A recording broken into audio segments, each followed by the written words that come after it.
Governor తమిళసైపై Telangana సర్కార్ సుప్రీంకోర్టుని ఆశ్రయించింది. 10 బిల్లులు ఆమోదించకపోవడంపై writ petition దాఖలు చేశారు చీఫ్ సెక్రటరీ.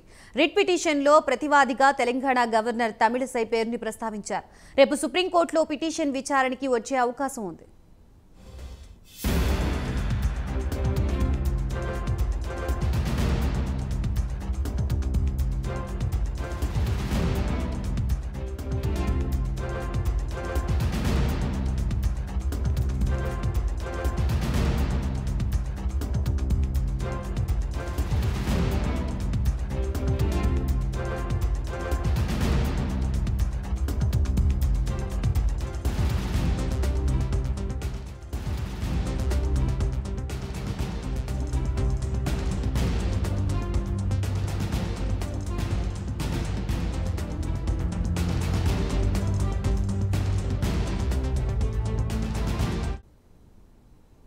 రైట్, దీనిపై పూర్తి సమాచారాన్ని మా ప్రతినిధి సిరివేలు శ్రీశైలం అందిస్తారు. శ్రీశైలం, చెప్పండి, అసలు తెలంగాణ సుప్రీంకోర్టుకి సంబంధించి రేపు రిట్ పిటిషన్ దాఖలైనట్టు తెలుస్తుంది గవర్నర్ తమిళసైకి వ్యతిరేకంగా. దీనికి సంబంధించి డీటెయిల్స్ ఏంటి?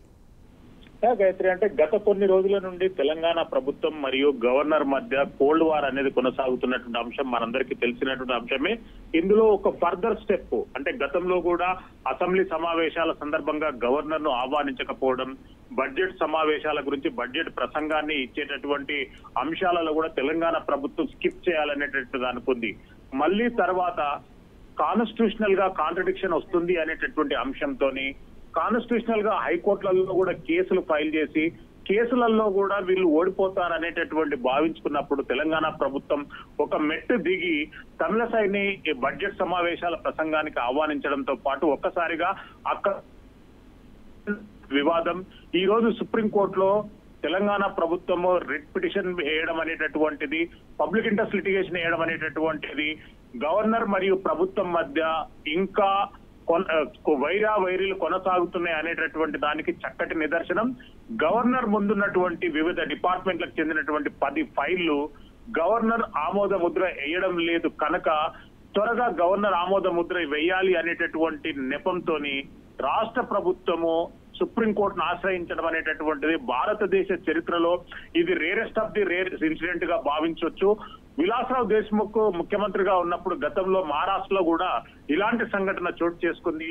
ఇలాంటి సంఘటనలు రాజ్యాంగపరమైనటువంటి ఎన్నో ప్రశ్నలను లేవనెత్తుతాయి.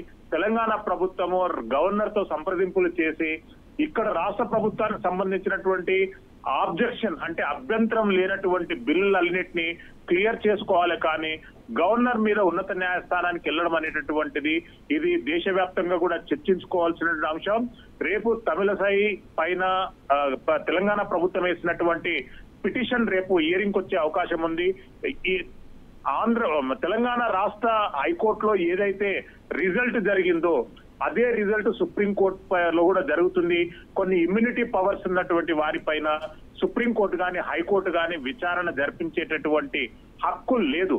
రాజ్యాంగము గవర్నర్లకు రాష్ట్రపతులకు కాన్స్టిట్యూషనల్ కాజీ జ్యుడిషియల్స్ గా ఉన్నటువంటి వాళ్ళందరికీ కూడా ఒక రక్షణ కవచాన్ని ఏర్పాటు చేయడం జరిగింది. ఎలాంటి కోర్టు కూడా వీళ్ళపైన విచారణ చేయడానికి అవకాశం గాని సందర్భం లేదు.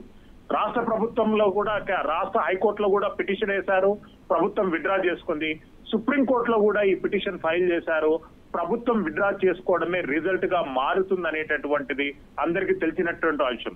ఏది ఏమైనా కానీ తెలంగాణ ప్రభుత్వం మరియు గవర్నర్ తమిళసై మధ్య మరోసారి వివాదాలు ఉన్నాయి, వారి మధ్య ఇంకా కొనసాగుతున్నాయి అనేటటువంటి దానికి చక్కటి నిదర్శనంగా ఈ సంఘటనగా భావించవచ్చు. రేపు అంటే సుప్రీంకోర్టులో ఎవరి మీద కేసు వేసినా గానీ స్వీకరిస్తారు, ఎవరి మీద అయినా గానీ విచారణ చేసేటటువంటి స్కోప్ ఉంటుంది.